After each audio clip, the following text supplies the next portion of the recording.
라오디게아 교회의 사자에게 편지하라. 아멘이시요 충성되고 참된 증인이시요 하나님의 창조의 근본이신 이가 이르시되, 내가 네 행위를 아노니 네가 차지도 아니하고 뜨겁지도 아니하도다. 네가 차든지 뜨겁든지 하기를 원하노라. 네가 이같이 미지근하여 뜨겁지도 아니하고 차지도 아니하니 내 입에서 너를 토하여 버리리라. 네가 말하기를 나는 부자라 부요하여 부족한 것이 없다 하나 네 공고한 것과 가련한 것과 가난한 것과 눈먼 것과 벌거벗은 것을 알지 못하는도다. 내가 너를 권하노니 내게서 불로 연단한 금을 사서 부요하게 하고 흰옷을 사서 입어 벌거벗은 수치를 보이지 않게 하고 안약을 사서 눈에 발라 보게 하라. 무릇 내가 사랑하는 자를 책망하여 징계하노니 그러므로 네가 열심을 내라 회개하라. 볼지어다 내가 문 밖에 서서 두드리노니 누구든지 내 음성을 듣고 문을 열면 내가 그에게로 들어가 그와 더불어 먹고 그는 나와 더불어 먹으리라. 아멘. 신뢰성, 실수를 바로잡고 내 몫을 다합니다 라는 제목으로 함께 은혜를 나누겠습니다. 11월 우리가 훈련하고 있는 품성이 신뢰성이죠. 하기로 한 일은 어떤 희생이 따른다 할지라도 끝까지 완수하는 품성입니다. 하나님께서 기뻐 사용하시는 사람의 품성인데 뭐든지 끝까지 다 해야 되죠. 사랑도 끝까지 해야 되고, 그리고 나무도 태우려고 하면 끝까지 태워야지 타다가 말아버리면 쓰레기밖에 되지를 않습니다. 우리가 다이어트를 참 많이 하는데 다이어트도 끝까지 해야지 많은 사람들이 하다가 중도에 그만두니까 요요 현상이 일어나는 것 아니겠습니까? 제가 여러분 보시기에는 어떨는지 모르겠지만 선교순례를 다녀와서 7kg나 빠졌습니다. 워낙에 얼굴이 복스러워가지고 살이 빠져도 표시가 잘 안 나겠지만은 배는 참 많이 빠졌어요. 그런 기회가 있는 것 같습니다. 이제 선교순례 여러분들이 보내주셔서 은혜롭게 잘 다녀왔는데 아마 가는 길에 비행기 안에서 코로나에 걸렸던 것 같아요. 코로나에 걸리면 이번에는 그렇게 입맛이 없다 그러더라고요. 여행 도중에 짠맛밖에 안 느껴져서 어쩔 수 없이 그냥 싱거운 음식들, 뭐 오이나 아니면 토마토 이런 것들만 먹었습니다. 그러니 붓기가 빠지더라고요.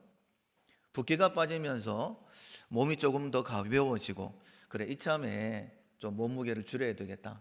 저를 보면서 걱정하시던 어르신들 말씀이 생각이 나서 음식 조절을 조금 했어요. 그러다 보니까 이제 겨우 한 3주 정도, 2, 3주 지났나요? 벌써 한 7kg 정도 빠진 게 이만큼입니다. 빼기를 참 잘한 것 같죠. 이 다이어트가 계속되어야 되는 것처럼, 그래야 건강한 몸을 유지하는 것처럼 하나님께서 뭔가 우리의 삶에 결단할 수 있는 그런 기회들을 주시는 것 같습니다. 특별히 우리에게 귀한 사명을 주시고 그 사명을 감당할 때에 놀라운 복을 약속하셨는데, 우리에게 맡기신 그 일, 하나님 앞에서 작정한 그 일 끝까지 감당할 수 있는 우리 모두가 되어야 될 줄로 믿습니다. 우리는 하나님의 은혜로 구원받은 자들이죠. 나는 예수님 믿습니다, 이렇게 우리가 고백을 합니다. 예수라는 이름의 뜻 자체가 구원이다, 구원이라는 의미를 가지고 있지 않습니까? 특별히 우리를 그들의 죄에서 구원하셨다라고 말씀하고 있어요. 그러니 우리가 예수님 믿습니다라고 얘기할 때는 어떤 의미냐면, 저는 죄에서 구원받아야 될, 예수님께서 구원하시지 아니하시면 아무런 소망이 없는 그런 무능한 자들입니다라는 그런 고백이 우리 가운데 있는 거예요. 이런 무능함이 우리 가운데 있어야 되는데, 고백이 있어야 되는데, 오늘 보면 마지막 20절에 보면 우리의 마음의 문을 열어야 된다라고 말씀을 하시죠. 볼지어다 내가 문 밖에 서서 두드리노니 누구든지 내 음성을 듣고 문을 열면 내가 그에게로 들어가라고 말씀하고 있어요. 그러니까 우리를 도와주시기 위해서, 우리를 구원하시기 위해서 예수님께서 지금 우리의 마음의 문을 두드리고 계시는 거예요. 지금도 마찬가지죠. 하나님 나라와 그의 의를 위하여 충성할 수 있도록, 특별히 신뢰성, 하기로 한 일을 끝까지 감당하게 하기 위해서 우리의 마음의 문을 두드리고 계신다라는 거예요. 나는 연약합니다. 그래서 못한다라가 아니라 나는 연약합니다. 나를 도와주십시오. 나를 건져내어 주십시오. 그래서 끝까지 이 사명 감당하고 주 앞에 설 때에 잘했다 칭찬받게 주십시오 라는 고백이 우리 가운데 있어야 되는 거예요. 예수님을 믿는다라고 할 때는 나의 무능을 고백하는 것이죠. 이사야 선지자를 통하여 말씀하시기를 우리는 다 어리석은 양 같아서 각기 제 길로 갔거늘 이라고 말씀하고 있습니다. 그러니까 나는 하나님의 은혜가 아니고 하나님의 인도하심이 아니면 어리석어서 다른 길로 갈 수밖에 없습니다라는 그런 고백 또한 우리 가운데 있어야 되는 거예요. 정확하게 이렇게 말씀을 하시죠. 로마서 3장 23절 말씀에 모든 사람이 죄를 범하였음에 하나님의 영광에 이르지 못하더니, 그러니까 사람이 아니면 여기에 해당되지 않을 것 같아요. 근데 분명히 말씀하십니다. 하나님께서 모든 사람이다라고 말씀하고 있어요. 그러니까 우리는 우리의 힘으로는 결코 하나님의 일을 감당할 수 없는, 주님께 나아갈 수 없는 그런 연약한 존재들이다. 하나님의 영광에 이르지 못한다라고 말씀하셨으니 그렇습니다라고 우리가 받아들여야 되는 거예요. 그래서 우리가 이렇게 이야기합니다. 우리 모두는 다 하나님 앞에서 죄인입니다 라고 이야기를 하면 아멘 합니다. 의인은 하나도 없습니다 라고 그렇게 말씀을 선포할 때도 아멘 그럽니다. 그런데 어떤 구체적인 일이 발생이 되고 누군가가 너 이건 좀 잘못했다라고 이야기를 하면 정말 듣기 싫어합니다. 왜? 어떤 부분에서 내가 뭘 잘못했는데 늘 이렇게 반응을 하게 되죠. 하나님 앞에서 우리는 연약합니다. 다른 잘못된 길로 갈 수 있습니다. 그러면 누군가를 통하여서 하나님께서 너 잘못된 길로 가고 있어 라고 말씀하실 수 있는 것 아니겠습니까? 그런데 고집을 부리는 거예요. 나는 결코 실수하지 않는다, 내 생각이 맞다라고 이야기를 하는 것이죠. 사랑하는 성도 여러분, 하나님께서 우리를 인도하실 때에 우리의 연약함을 인정을 하고, 오늘 설교 제목이 실수를 바로잡고 내 몫을 감당한다. 지난 한 주간 동안에 우리가 새벽기도 때 들었던 말씀입니다. 우리가 하나님 앞에서 우리의 약점을 인정하게 되어지면 하나님께서 이렇게 약속해 주셨죠. 만일 우리가 우리 죄를 자백하면 그는 미쁘시고 의로우사 우리 죄를 사하시며 우리를 모든 불의에서 깨끗하게 하실 것이요, 주님 앞에 왔을 때에 우리의 잘못을 지적하시면 그때 아멘 해야 되고요, 내 주변 사람들을 통하여서 너 잘못됐다라고 얘기할 때도 불끈하지 말고, 원래 우리는 약한 존재, 나 혼자 설 수 없고 함께 서야 되는 존재. 그래서 하나님께서 내 옆에 축복의 사람들, 생명의 말씀을 전해주는 사람들을 세워주셨다 라고 믿으시고 자기 자신을 돌아볼 수 있는 지혜가 우리 가운데 있어야 될 줄로 믿습니다.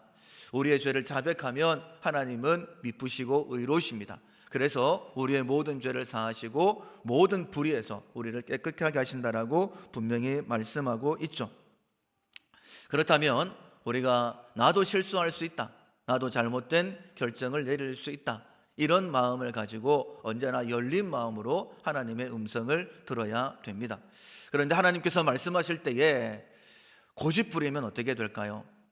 제가 여러 번 하나님의 말씀을 증거했던 것처럼 우리가 죄를 지어서 멸망당하는 것 아닙니다.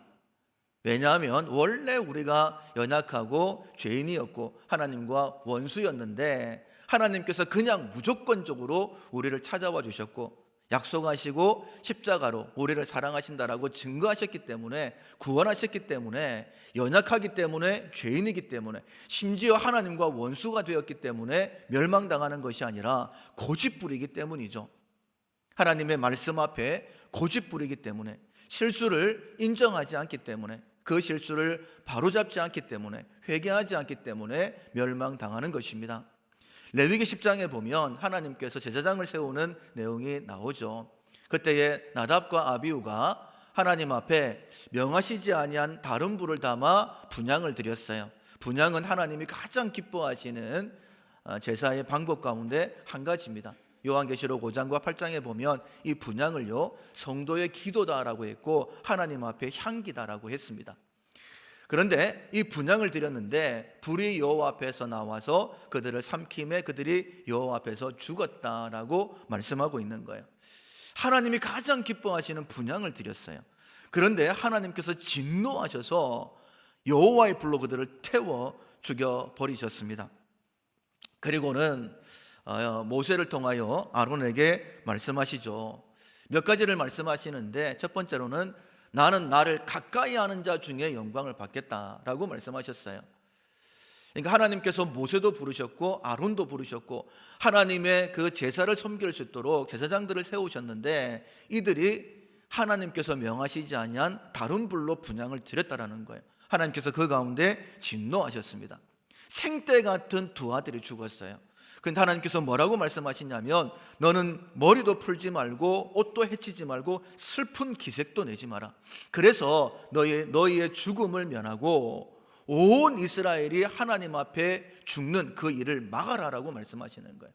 굉장히 엄하게 말씀하시는 것이죠. 그리고 이렇게 말씀하십니다. 포도주와 독주를 금해서 정한 것과 속된 것을 분별하라라고 말씀하십니다. 거룩하고 부정한 것을 분별하라라고 말씀하시는 거예요. 그래서 우리가 왜 하나님께서 나답과 아비후가 하나님이 그렇게 기뻐하시는 분향을 드렸음에도 불구하고 왜 여호와의 불이 그들을 태웠는지 어느 정도는 짐작할 수 있는 거예요. 아마 이제 제사를 드리면서 포도주와 독주로 이제 거하게 취했겠죠. 하면서 그러면서 이런 마음을 가졌을 겁니다. 뭐 이 불이나 저 불이나 뭐 아무 불로 하나님 앞에 분향을 드리면 되지. 분명히 하나님께서 그때에 말씀하셨을 거예요. 왜냐하면 이미 말씀하신 하나님, 나아만 장군이 나병에 걸렸을 때에 이스라엘에 계시는 엘리사 선지자 앞에 서면 우리 나아만 장군의 병이 나을 텐데요, 계집요정의 얘기를 듣습니다. 그리고는요, 왕의 편지를 받고 많은 선물을 준비해서 엘리사를 찾아왔어요. 엘리사의 말대로 순종하여 요단강에 몸을 7번 담궜을 때에 그 몸이 깨끗하게 나았지 않습니까? 그때에 나아만 장군이 너무너무 고마워서 자기가 가지고 왔던 모든 예물을 엘리사에게 드리려고 했어요. 그런데 엘리사가 내가 하나님의 이름을 걸고 결코 이것을 하나라도 받지 않겠다라고 돌려보냅니다. 그런데 게하시가요, 너무너무 아까운 거예요. 그래서 그 마음에 내가 반드시 그 가운데 얼마를 받겠다라고 하고는 나아만 장군을 찾아가죠. 그리고는 그 가운데 예물을 조금 받아오잖아요. 그리고는 아무 일이 없다는 듯 자기 집에 다 숨겨놓고 엘리사를 찾아왔을 때에 엘리사가 이야기를 합니다. 나아만 장군이 수레에서 내릴 때에 네 마음에 감각되던 바가 없더냐. 그러니까 하나님께서 말씀하셨다라는 거예요. 그거 받으면 안 된다라고. 그런데 그 하나님의 음성, 하나님의 인도하심을 무시하고 받았기 때문에 하나님께서 징계하시는 것이죠. 나아만의 나병이 너에게로 들어갈 것이다. 사랑하는 성도 여러분, 하나님께서는요 그냥 징계하시지 않습니다. 우리가 죄지어서 연약해서 원수라서 멸망당하는 것이 아니라 고집부리기 때문이라는 거예요. 나답과 아비후가 포도주와 독주로 하나님께서 그것 그렇게 하면 안 돼, 내가 너에게 명한 것이 있지 않느냐, 그 불로 번제단의 불로 분향을 드리라고 그렇게 분명히 말씀하셨을 거예요. 그런데 자기 생각에 붙잡히게 된 것이죠. 포도주와 독주로 인하여서 하나님의 말씀을 무시하게 된 것입니다. 여러분, 우리도 그럴 수 있어요. 한번 내 생각에 붙잡히게 되어지면 하나님께서 말씀하심에도 불구하고 그것을 거부할 때가 너무나 많이 있었다라는 것입니다. 그래서 하나님께서 말씀하시는 거예요. 네가 신뢰성 끝까지 하기로 한 일을 끝까지 어떤 희생이 따른다 할지라도 끝까지 감당하기 위해서는 실수를 바로 잡아야 된다. 그리고는 나답과 아비후의 사건을 통하여서 내가 너에게 이야기할 때에 고집 부리면 하나님의 징계가 따른다라고 말씀하시는 거예요. 그들을 교훈 삼아서 우리에게 말씀하시는 것입니다. 네가 거룩하고 속된 것을 분별하고 정말 하나님 앞에 귀한 사역자로 세워지기를 원한다라고 한다면 포도주와 독주, 너의 생각을 마비시키는 그 모든 것들을 다 제하라라고 말씀하시는 것이죠.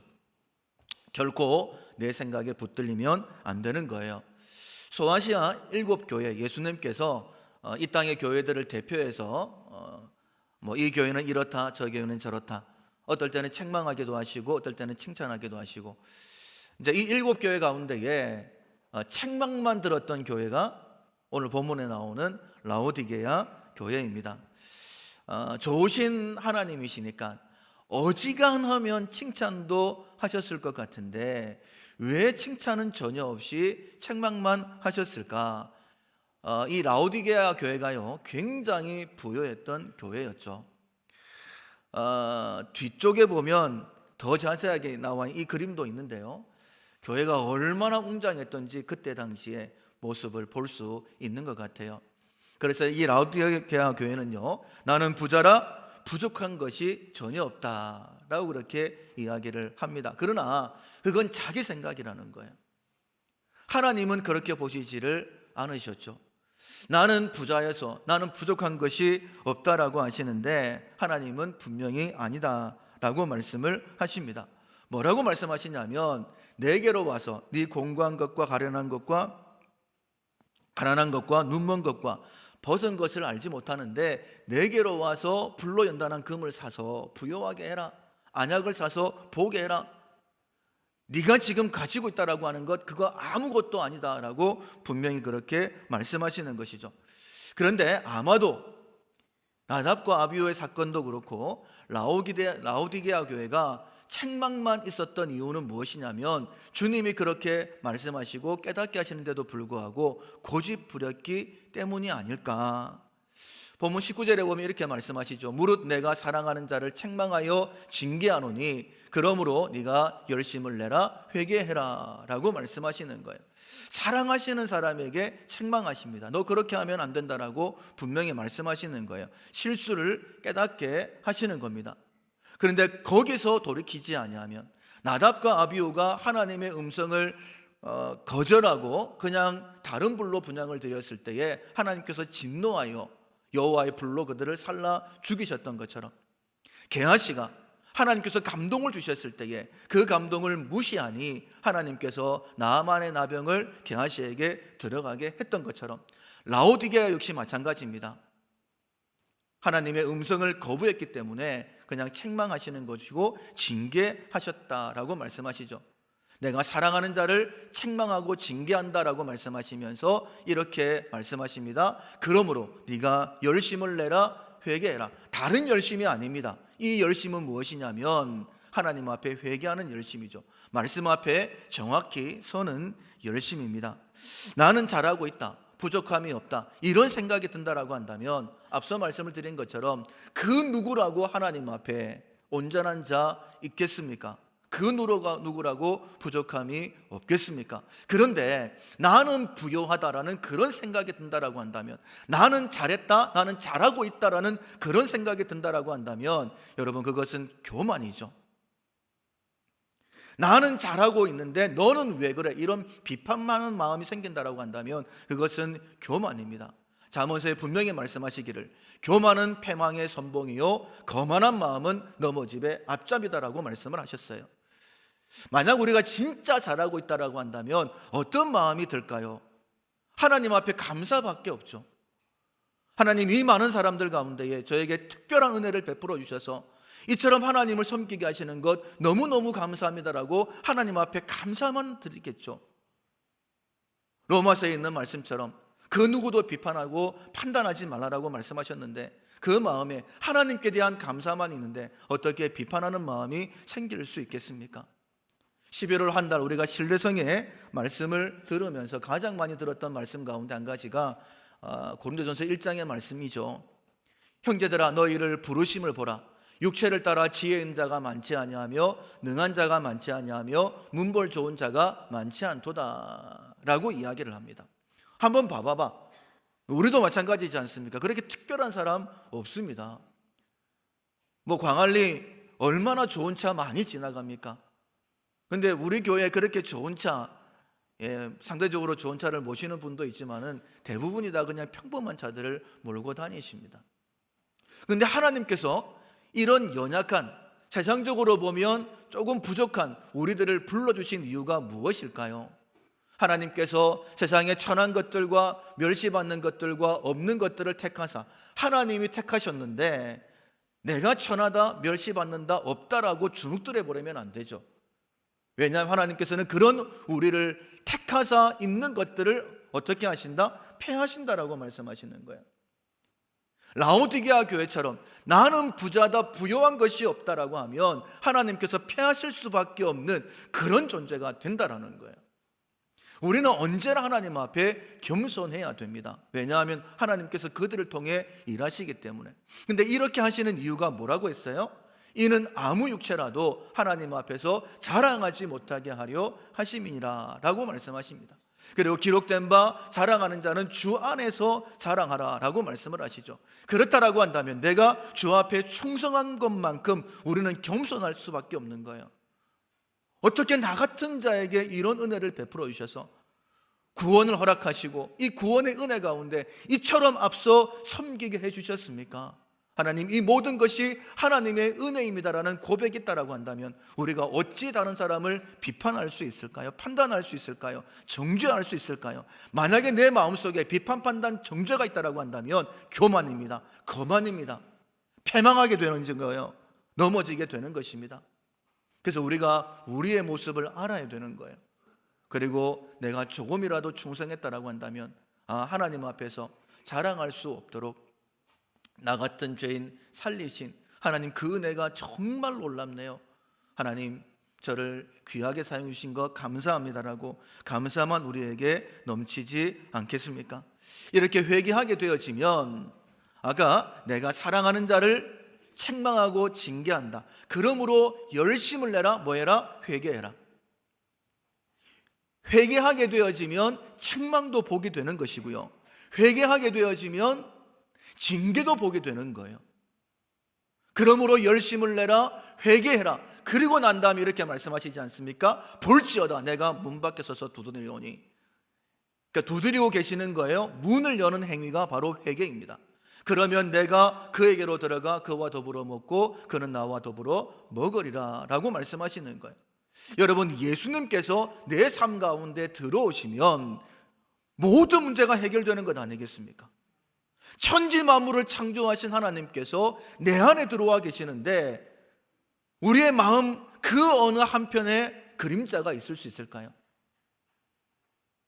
기쁨과 소망과 즐거움 되시는 예수 그리스도가 내 안에 들어오 계시는데 우리가 어찌 우울할 수 있을까요? 어떻게 절망할 수 있을까요? 우리의 삶의 모든 문제가 해결되는 것이죠. 예수님이 채찍에 맞음으로 우리가 나음을 받았다라고 이미 선언하셨지 않습니까? 네가 내 이름으로 구하면 내가 모든 것을 시행하리니 너희 가운데 기쁨이 충만할 것이다라고 말씀하셨잖아요. 여러분, 라오디게아 교회 하나님이 지금 책망하시는 것이죠. 책망밖에 없습니다. 그러나 사랑해서라고 말씀을 하십니다. 왜냐하면 그들을 회복시키시기 위해서. 내가 지금 너의 문을 두드리고 있는데 네가 문을 열기만 하면, 이 문을 여는 행위가 바로 회개라고 말씀을 드렸어요. 문을 열기만 하면 내가 그에게로 들어가 그와 더불어 먹고 그는 나와 더불어 먹을 것이다. 너의 삶의 모든 문제가 해결될 것이다 라고 말씀하시는 거예요. 여러분, 먼저 우리의 실수를 바로잡읍시다. 절대 고집 부리지 맙시다. 하나님께서 나를 인도하시는 그 인도하심대로만 순종해서 주님께서 내 삶 가운데 쏙 들어오셔서, 조금 전까지는 책망밖에 없는데 쏙 들어오셔서 내가 너와 더불어 먹을 거야. 너는 나와 더불어 먹을 거야. 네가 진짜 그리스도인으로 이 땅의 삶을 살아갈 거야. 나의 사랑을 이 땅 가운데 증거하게 될 거야. 하나님께서 그렇게 말씀하실 줄로 믿습니다. 먼저는 그런 은혜가 우리 가운데 있기를 주님의 이름으로 축원합니다. 첫 번째가 실수를 깨닫고 바로잡아야 되고, 두 번째로는요, 내가 해야 될 몫을 다해야 됩니다. 여러분, 어떤 일을 하든지 간에 내가 해야 될 몫이 있죠. 저는 완전히 이 지역 토박입니다. 초등학교는 수영초등학교, 중학교는 광안중학교를 나왔어요. 아버님이 부산통합병원에서 근무하셨기 때문에 지금은 사라졌지만은 수영 사적공원 뒤에 군인 아파트가 있었어요.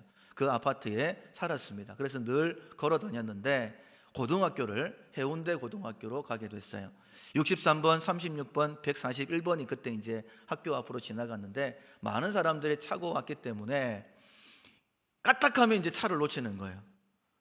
뭐 지금도 눈이 좋지만은요, 그때는 눈이 더 좋았습니다. 그래서 제가 타야 될 차가 몇 번째 오는지를 먼저 파악을 하고 가능하면 그 앞에 딱 서 있습니다.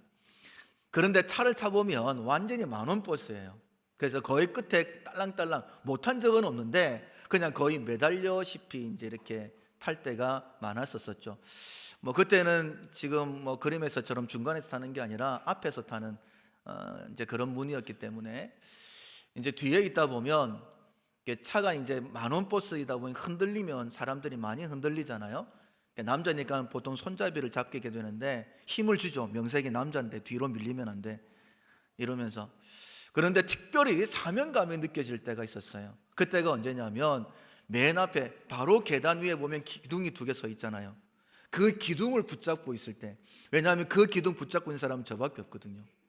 근데 차가 급정거하게 되어지면 이거 놓치면 나도 죽고 다 죽는다, 이런 마음이 드는 거예요. 그러니까 이거는 절대 놓치면 안 돼. 그러니까 죽을 힘을 다해서 끝까지 붙들고 있었어요. 한 번도 놓친 적은 없었습니다.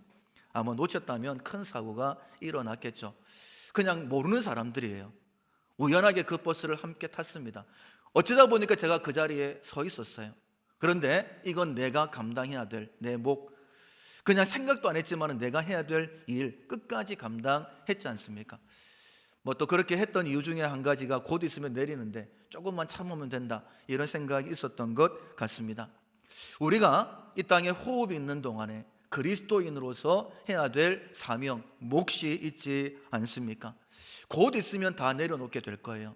주 앞에 서게 되어지면 여러분, 그때까지 내 몫이 무엇인지, 내가 해야 될 사명이 무엇인지 그 사명을 깨닫고 끝까지 감당해야 되지 않겠습니까? 마태복음 28장에 예수님께서 말씀하십니다. 하늘과 땅의 모든 권세가 내게 주어졌다.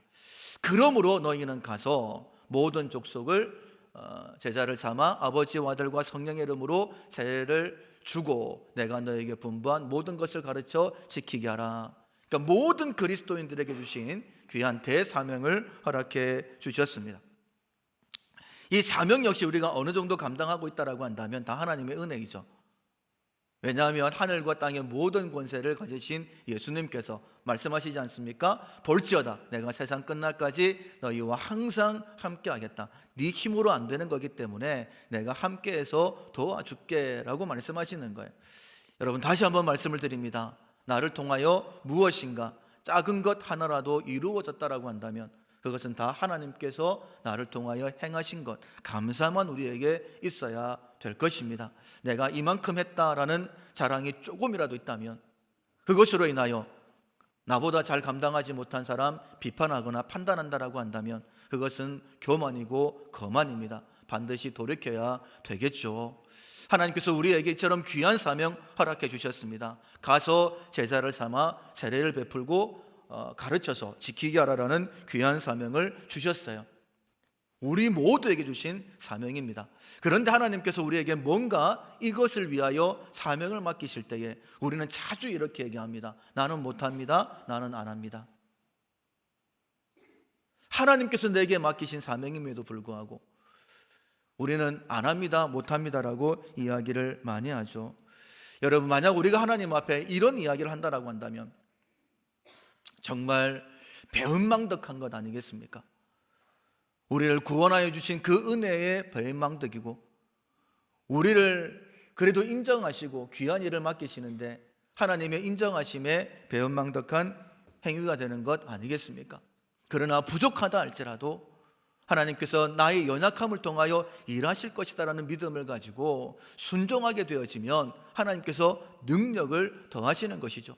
그걸 지금 말씀하고 있는 거예요. 다른 것 말씀하시는 것이 아니라 우리에게 사명을 맡기시면서 하늘과 땅의 모든 권세가 내게 있다, 내 형편을 살피면서 한다 못한다라고 이야기하는 것은 모든 권세를 가지시고 우리를 도우시려고 하나님, 그 예수님 앞에 정말 말도 안 되는 그런 이야기를 하는 것 아니겠습니까? 하나님께서 나를 보내시면 하나님, 제가 어디든 가겠습니다.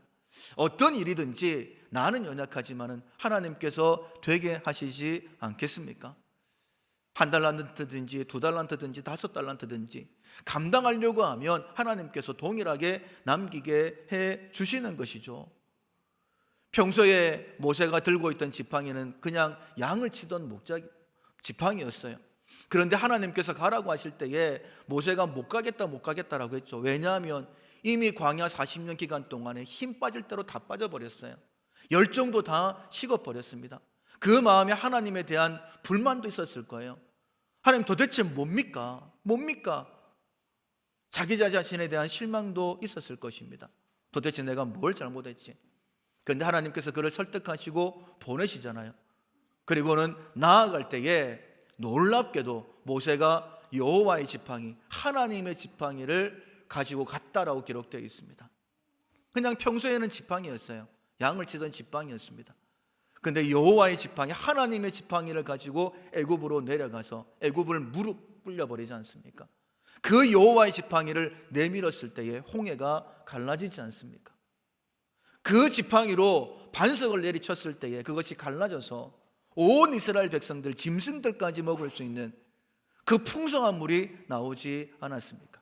여러분, 우리의 연약함은 아무것도 아닌데 이런저런 형편을 살피면서 내가 하나님의 일을 안 하겠습니다, 못 하겠습니다라고 하는 것은 하나님을 안 믿는 그런 얘기밖에 안 되니까 우리는 결코 그 얘기를 해서는 안 되는 것이죠. 내 생각과 다르다라고 할 때에 그 생각을 내려놓는 것이 주님을 따르는 길입니다. 아무든지 나를 따라오려거든 자기를 부인하고 자기 십자가를 지고 나를 쫓을 것이니라. 여러분, 내가 살아있으면 결코 주님을 따라갈 수 없죠. 내 생각에 붙들리면, 내가 맞다라고 생각을 하면 결코 주님을 따라갈 수 없습니다. 그리고 자기 십자가를 져야지만이 주님을 따를 수 있는 거예요. 십자가는 희생이죠. 모든 것을 다 드리는 헌신입니다. 그럴 때야만이 주님을 따를 수 있다고 말씀하시는데, 주님이 가신 길이 어떤 길입니까? 생명의 길이잖아요. 주님이 가신 길이 복된 길이지 않습니까? 그때야 비로소 우리가 생명의 길을 걸어갈 수 있는 것입니다. 주님이 십자가를 지고 따라가셨어요. 나는 그 뒤를 따라가고 있는가? 그 길이 생명의 길인데 나는 그 길을 따라가고 있는가? 여러분, 사진에 예수님이 십자가를 지고 가시는 그 그림이 있는데 여러분, 그 뒤에 여러분들이 있다라고 생각을 하십니까? 나를 부인하지 않으면요, 내가 져야 될 십자가를 지지 않으면 주님이 말씀하신 거예요. 그 누구도 나를 따라올 수 없다. 여러분, 내 고집 내려놓으셔야 됩니다. 그리고 내게 맡기신 사명을 위하여 주님께서 십자가 위에 생명을 내어주신 것처럼 내 모든 것 다 희생하겠습니다라는 그런 고백이 우리 가운데 있어야 돼요. 왜 이 길이 생명의 길이라고 말씀하시냐면, 언젠가 우리가 주님 앞에 서게 되지 않겠습니까? 주님 앞에 설 때에 우리가 무엇을 가지고 주님 앞에 나아갈까요? 지금 이후로 주 안에서 죽은 자들은 복 있다라고 말씀하시는데, 여러분, 죽은 게 복 있다라고 얘기하는 것은 기독교밖에 없습니다. 왜냐하면 세상은요, 사망이에요. 죽어서 망하는데 무슨 복은 복입니까?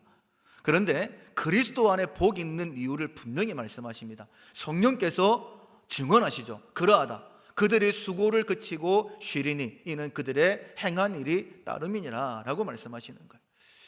왜 복 있다라고 말씀하시냐면, 우리가 주를 위하여 내 자신을 부인하고 내 십자가를 졌던 그것이 아무리 작은 것이라 할지라도 주님께서 다 기억하고 인정해 주시기 때문이죠. 주님 앞에 가게 되어지면 30배, 60배, 100배로 하나님께서 놀랍게 갚아주시기 때문이죠. 여러분, 이 땅과는 비교할 수 없는 정말 놀랍고 놀라운 천국이 우리를 위하여 예비되어진 줄로 믿습니다. 어떤 사람에게 이 성이 예비되어져 있냐면 자기를 부인하고 자기 십자가를 진 사람들이죠. 동일하게 이사야서에도 말씀하십니다. 너희는 의인에게 복이 있으라 말하라. 그들은 그들의 행위의 열매를 먹을 것임이니라. 주님 앞에 설 때에도 이런 복을 누릴 뿐만 아니라 정말 하나님의 뜻대로 살아가게 되어지면 하나님께서 이 땅 가운데서도 그 복을 누리게 해주신다라고 말씀하고 있습니다. 라오디게아 교회는 책망만 들었죠. 그런데 칭찬만 들었던 교회도 있습니다. 서머나 교회와 빌라델비아 교회이죠.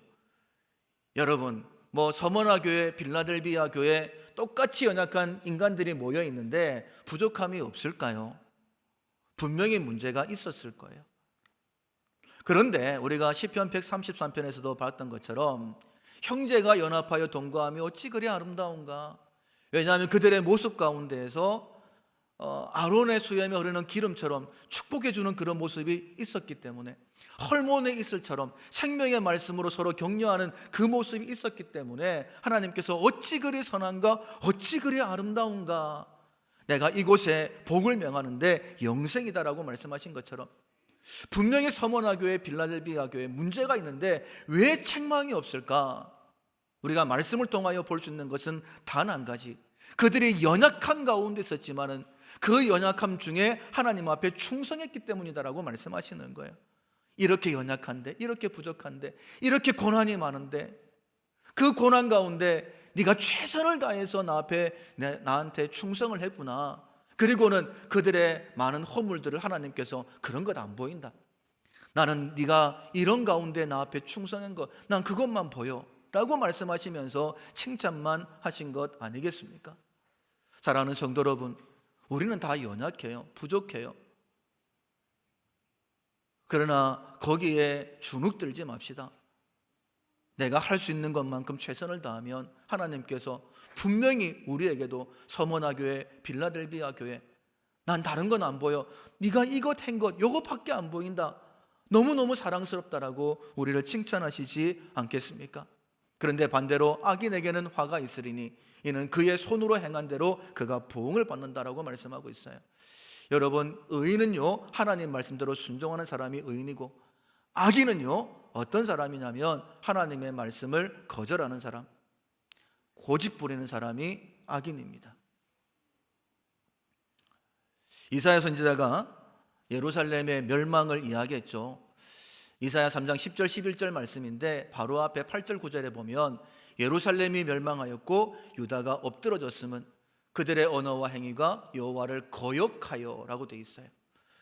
여러분, 어떻게 하나님이 선택한 이스라엘이, 예루살렘이, 특별히 하나님 앞에 예배드리는 성전에 있는 예루살렘이 망할 수 있을까요? 그런데 분명히 말씀하십니다. 거역했기 때문이다라고. 그리고 9절 하반절에 보면 그들이 재앙을 뭐했다? 자취했다라고 말하고 있습니다. 사랑하는 성도 여러분, 하나님께서는 지금도 우리의 마음을 두드리고 계시는 것이죠. 말씀을 맺겠습니다. 하나님께서 기뻐하시는 품성은 신뢰성입니다. 하나님께서 일을 맡기기를 기뻐하시는 사람들이기 때문이죠. 첫 번째로는 내 실수를 바로잡아야 됩니다. 그리고 내가 해야 될 몫이 있음을 깨닫고 그 몫을 감당하는 것이죠. 쉽지 않습니다. 훈련을 해야 됩니다. 훈련해야 되기 때문에 이 11월 한 달 동안 훈련시켜 주신 것이죠. 실수를 바로잡고 내 몫을 다해서 주님 앞에 설 때에 잘했다 칭찬 듣는, 2달란트 5달란트 받았던 종이 네가 작은 일에 충성했네, 내가 더 큰 것으로 내게 맡길 건데 네 주인의 즐거움에 참여해라 라고 말씀하셨지 않습니까? 이 주인의 즐거움에 참여할 수 있는 우리 모두 될 수 있기를 주님의 이름으로 축원합니다. 아멘. 찬송가